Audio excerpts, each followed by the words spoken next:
Hello, my name is Juniper, and I'm 37 years old. I never thought I'd have a story like this to share, but here it is. Get ready, everyone, because it's quite a ride. One sunny afternoon, my in-laws, Margaret and Julian, came to our house after a long-awaited vacation. They had always wanted to visit America, and I was happy to have them stay with us. Since they lived in France, we didn't get to see them often. From the times we did spend together at family reunions and chatting online, I thought everything was fine between us. But I was wrong. Without me knowing, my mother-in-law and father-in-law were planning something bad to hurt my daughter and me, and I didn't realize it for a long time. I had no idea their visit would uncover a hidden layer of bitterness and hostility behind their friendly appearance. "How are you?" "I'm good, Grandma." "Hi, Grandpa." "How was your flight?" "It was tiring." "I'm really exhausted. I need a nap." "Not before you have some refreshments first." "Ah, Juniper, you spoil me." "Hello, Mom. Hello, Dad. I'm glad to see you're doing well." "Yes, yes, my son. We made it. Thank God." "Hey, speak English, you two. We want to be part of the conversation too. This is just your cue to brush up on some French, dear." From this conversation, you'd think we were just a big, happy family. I thought so too. But what happened next will make you rethink those overly nice family members you have. You see, if it wasn't clear before, I'm married into a French family, taking on a new culture and language with my husband, Nicholas. While I hadn't become fluent in French, I knew enough to sense when something was wrong. Margaret and Julian always acted warm and loving when Nicholas was around, hiding their true feelings about me and my daughter, Ashley. I began to see their true colors when my husband went to work. As a housewife, I spent most of my days at home, taking care of our household and family. With my in-laws visiting, I made sure to be home so we could catch up. Ashley had just finished her freshman year of university and was home for the summer, so she and I finally had time to spend with our relatives. I hoped for a joyful and harmonious time together, filled with games, laughter, and truly getting to know each other better. At first, everything seemed fine, but as the days went by, I noticed a strange pattern. My in-laws started speaking exclusively in French, deliberately excluding Ashley and me. We tried to be polite and didn't say anything out of respect. One day, Ashley asked, "Mom, why are they always talking in French now?" "Oh, sweetheart, it's okay. That's the language they're most comfortable with, so we need to be understanding." "I get that, but it's happening all the time now. I thought we'd get to hang out with them and have a great time together." "We will, sweetie, we will. Let's just give them time to adjust to America. It must be a lot for them to handle, okay? It'll get better. I know it will." So Ashley and I dismissed it as just a harmless quirk. But as days turned into weeks and their conversations grew harsh whenever I entered the room, my suspicions deepened. It became clear they were intentionally isolating us, keeping secrets within their private French exchanges. Ashley grew more and more curious about their behavior, feeling hurt because she really wanted to connect with her cool French grandparents, but they were making it very difficult. In an attempt to bring us closer together and bridge the gap that was forming, one day I proposed we play a game. The rules are simple. We'll go around telling each other two truths and one lie, and the rest of us will guess which one is the lie. Oh, that sounds fun, and it would be a good way to get to know each other. To our surprise, both Margaret and Julian didn't seem excited about the game. They looked bored and slightly irritated, sensing their discomfort and trying to be a good host. I decided to scrap the idea and ask them what they would like to do instead.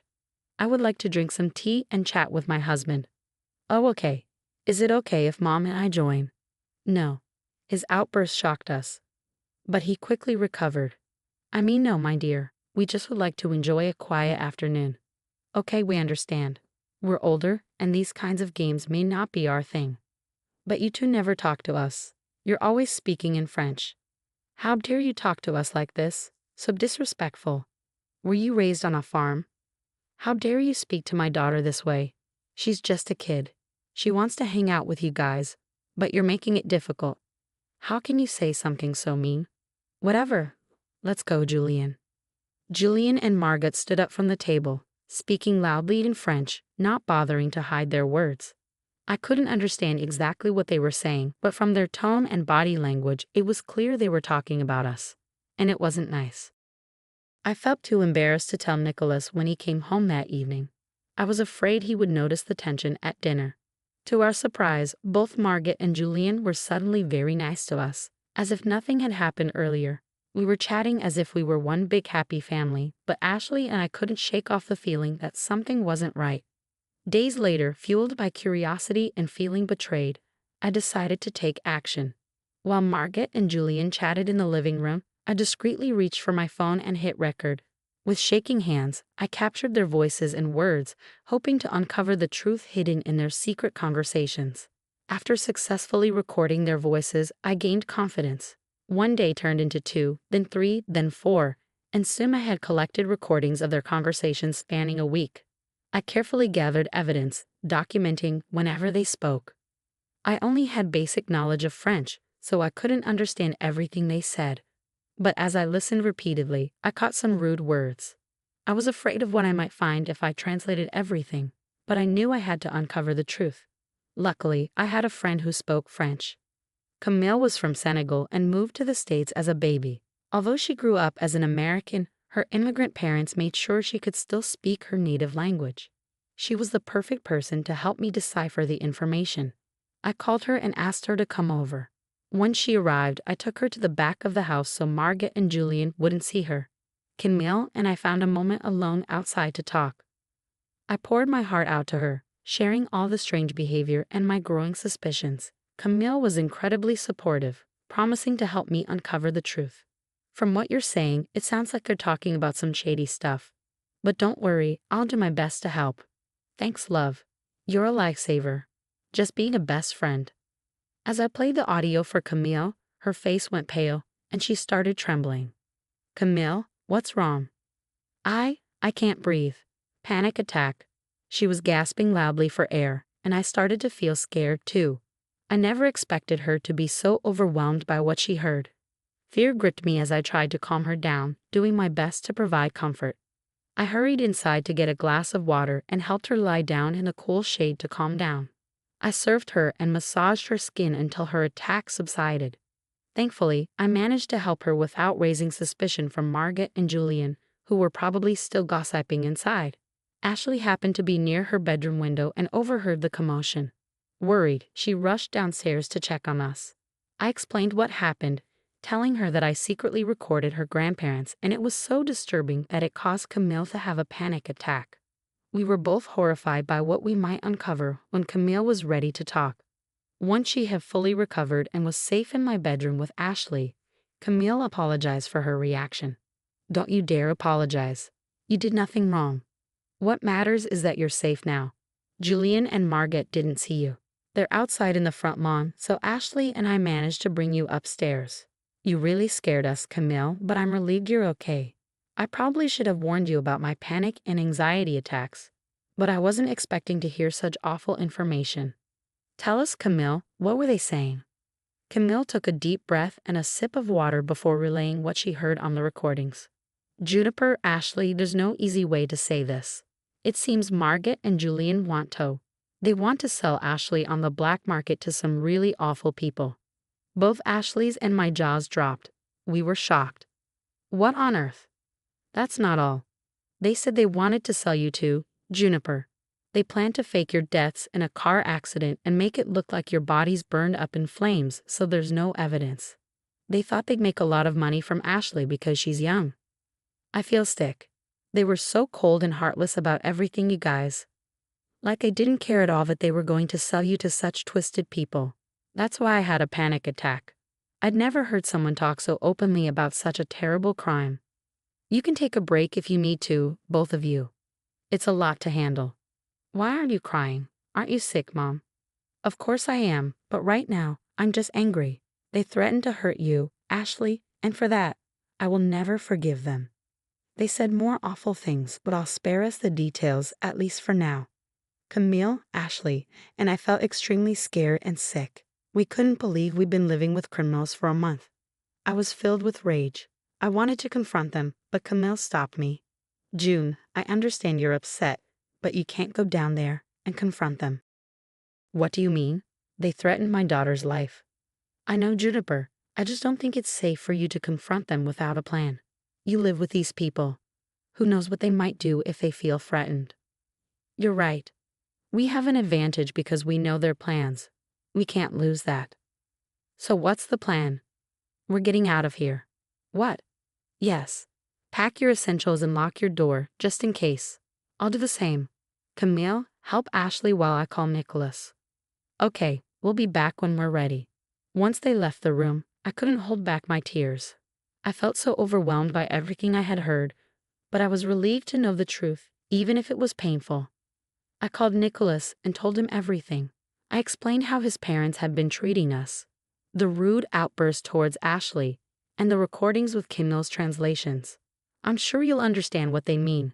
Camille didn't give all the details, but enough to know we're not safe here. I'm taking Ashley to Camille's house after I finish packing, but I had to tell you everything. I know it's a lot to take in.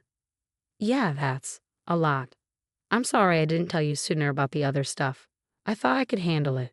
I didn't want to upset you. Let me listen to the audio, okay? I'll get back to you. We ended the call, and I continued packing, keeping an eye on the window to see if Margaret and Julian were still outside.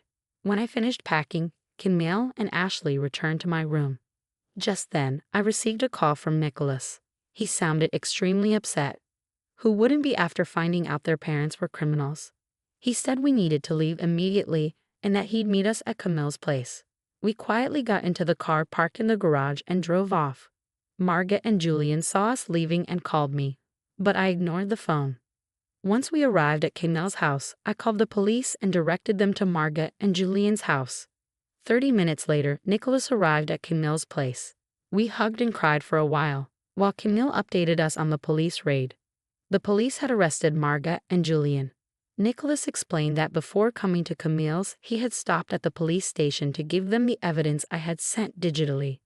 With the evidence, it was easier for the police to handle the case. Although we weren't there to see it, I'm sure Margaret and Julian were shocked as the police stormed into our home.